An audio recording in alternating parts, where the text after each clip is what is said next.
won't find Elsewhere, Kentucky on any map. The overgrown gravel road leading to the abandoned settlement doesn't even connect to a main road. As with most places you shouldn't go, even Google satellite images have been scrubbed with what looks like a bad use of a blur tool.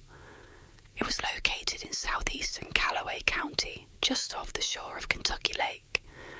Elsewhere sat surrounded by forest. Until recently, several buildings remained.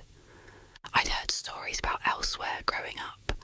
Being a Callaway County native, I heard most of the local folklore and ghost stories. I spent several nights in Asbury and Old Salem cemeteries, looking to verify stories of creepy ghosts and various monsters. The most I ever got was spooked friends and a bad case of the willies. I was volunteering at the Senior Citizens Centre when Earl, a man of about 80 years old, told me a story about the fall of Elsewhere. It went like this. When I was a boy, my PA and I went to the Elsewhere general store to get some rock candy and chicken feed. I stood outside while PA talked to Mrs. Ellison, the shopkeep. Pa loaded the feed into the truck and handed me the candy. Right about then, there was this loud scream from the schoolhouse. I don't know right well what happened because PA told me to stay in the truck, but after that we never went back to Elsewhere. When I was a few years older, I went back there with some friends. We were just dumb kids fooling around. My friend Jason went inside the schoolhouse and I never saw him again. We spent the rest of the day looking for him, and later the police did a search but found nothing. Shortly after that, the county disconnected Elsewhere Road from HOI 280. It's been about 60 years, and you're the first person to mention the place in half a century, son. I did some digging after the story. The Callaway County Public Library has a pretty good archive of town history and folklore.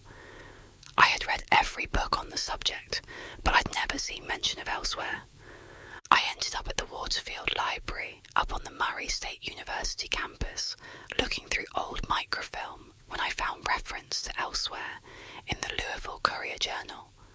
A single paragraph story covered how the unincorporated town was being abandoned for health and safety reasons. It was dated April 2nd, 1953. There was one detail that stood out.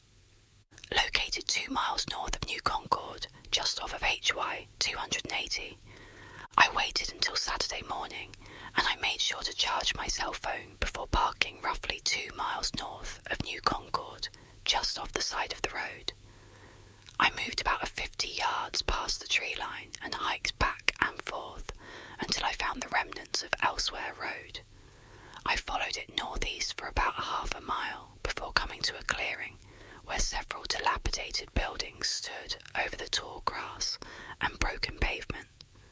I moved closer to the centre of the town when I saw a sign to my left that read, Elsewhere General Store.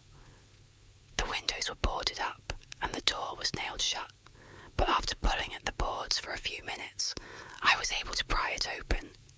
The wood was weathered and brittle. It popped right off, leaving the nails in place. I was surprised to see goods on the shelves were left in place. They sat rusted on old wooden shelves. An old-timey cash register sat on a counter to my left, and several burlap sacks lay tattered across the floor.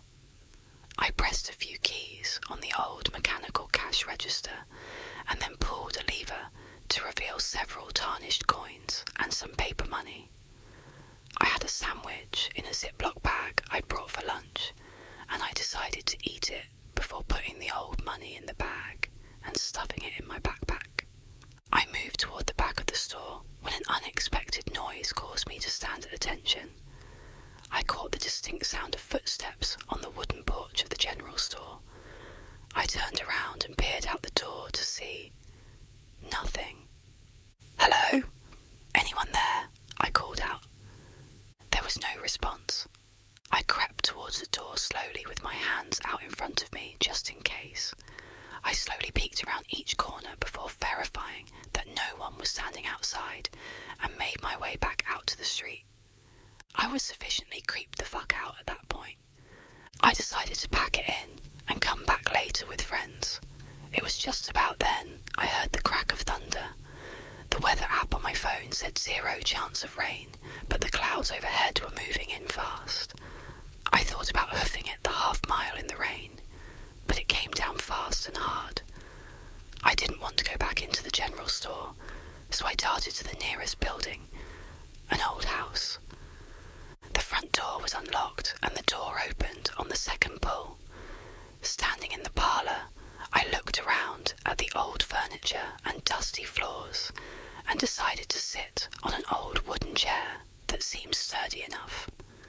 The storm raged outside and I could see water coming in from the ceiling. There were several old papers sitting on the coffee table in the living room, and after a while I got up to go look at them. The yellowed papers were single-page editions of an old periodical called the Elsewhere Gazette. The stories covered church events, pie recipes, and an advert for the Elsewhere general store. One of the papers in the stack bore the headline, "Tragedy in the Schoolhouse." The article told the story of a hysterical school teacher who had poisoned the cake she had prepared for the students. The one surviving student ran out of the schoolhouse screaming when the woman tried to force him to eat some of the poisoned cake. It was dated August 12th, 1936. Earl's story put him there nearly 20 years later. I was curious as to what would have happened some 20 years after the tragedy, but not entirely willing to continue investigating. When the rain let up a little, I trudged back towards my car. Around the time I got halfway down Elsewhere Road, the sky cleared up and the rain stopped. When I got back to 280, I marked the spot with a couple of fallen branches propped up against a tree and drove back into town. That night, I was sitting at Mary's kitchen nursing a cup of coffee when Jerry came in and sat at the table adjacent to mine. Jerry and I didn't talk much, but we would often find ourselves sitting there through the midnight hours, drinking coffee and smoking cigarettes. He tapped me on the shoulder this time. "You look like you saw a ghost, kid," he said. "I didn't see one, but pretty sure I heard one," I said, shaking my head. Jerry got a confused look on his face. "I did some hiking out by Elsewhere this morning," I added. Jerry's face went pale. "Bullshit." I showed him a couple of the pictures on my phone. "See that building right there?" he said, pointing at my phone. "Don't go in that building, ever." "I take it that's the schoolhouse," I said. He nodded. "What's the big deal about that place?"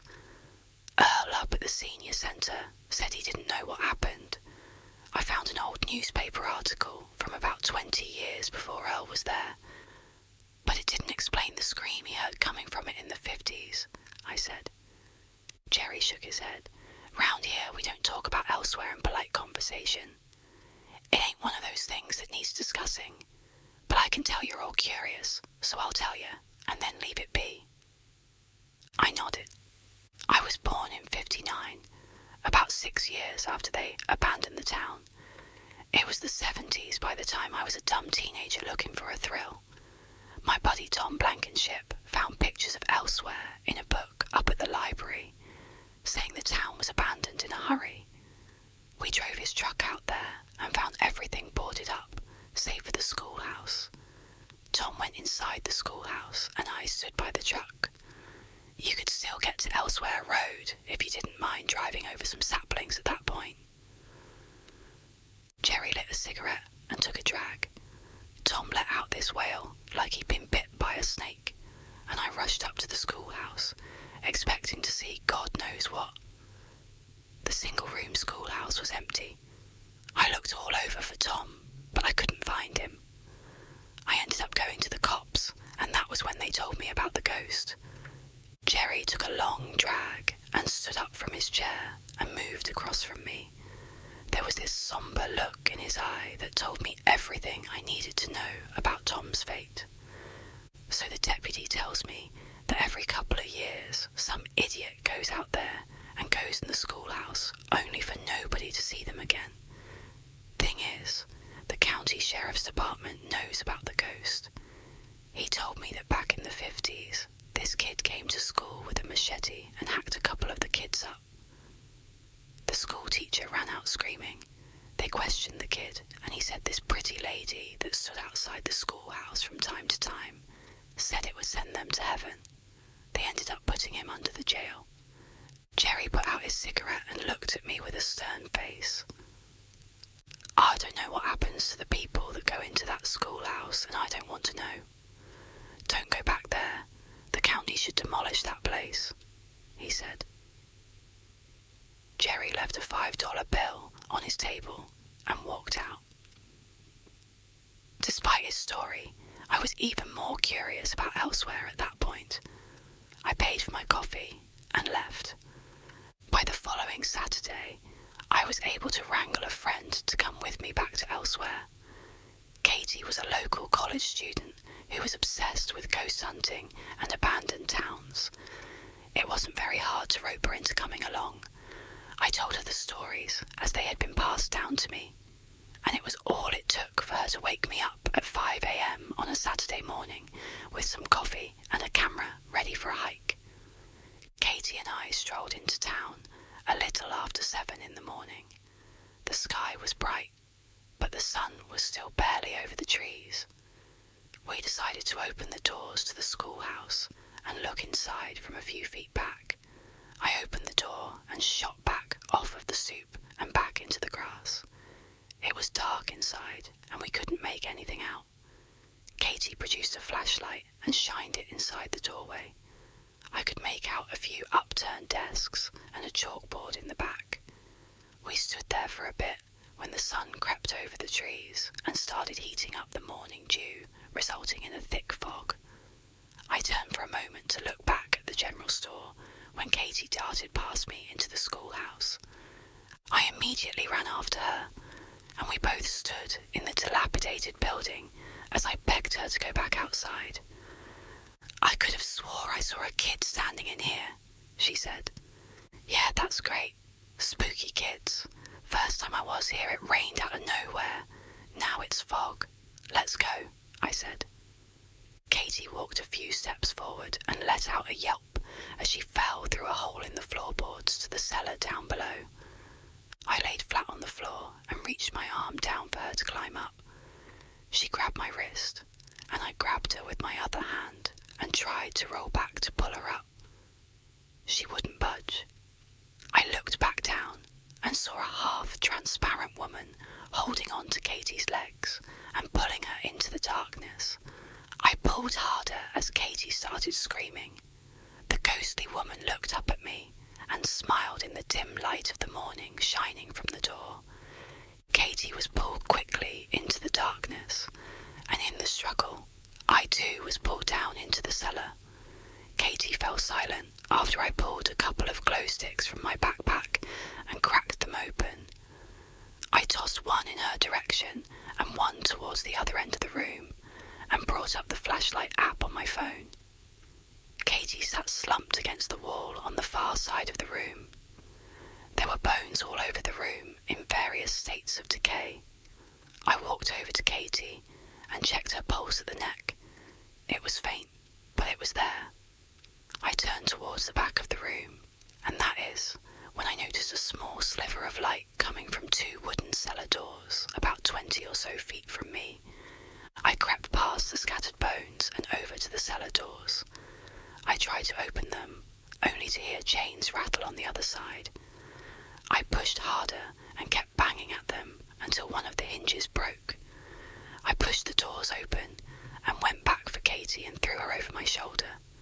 As I walked towards the opening, I felt a sharp pain across my back. I didn't look back. Instead, I bolted for the light. I tripped over a corpse and fell to the ground. My cell phone slid across the floor. I looked back, and the ghostly woman was almost on top of me. I bolted up, grabbed Katie by the wrist, off for the stairs leading to freedom, dragging the young co-ed behind me. Just as I crossed the threshold into the light, I felt a tug and looked back to see the woman holding Katie by the leg. I tugged and pulled and cursed and fought. This otherworldly voice came from the apparition saying, "Let her go to heaven." "Go to hell," I shouted.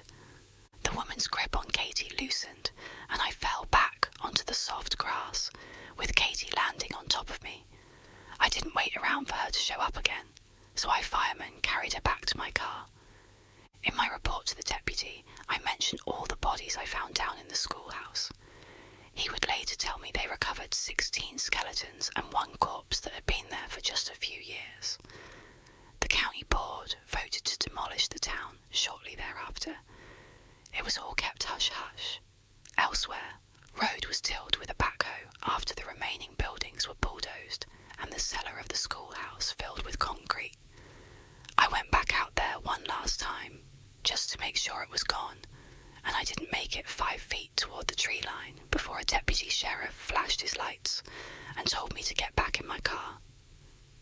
Katie won't talk to me anymore. Last I saw her, she pretended she didn't see me and scurried away. Of all of the things that I experienced in that town, I regret not grabbing my cell phone. I had some pretty decent pictures. There's no record of Elsewhere, Kentucky. Now, there's nothing left of the town. I haven't been back, and from the way the county has been handling it, I don't think there is anything to go back to. But, just in case, don't go to Elsewhere, Kentucky.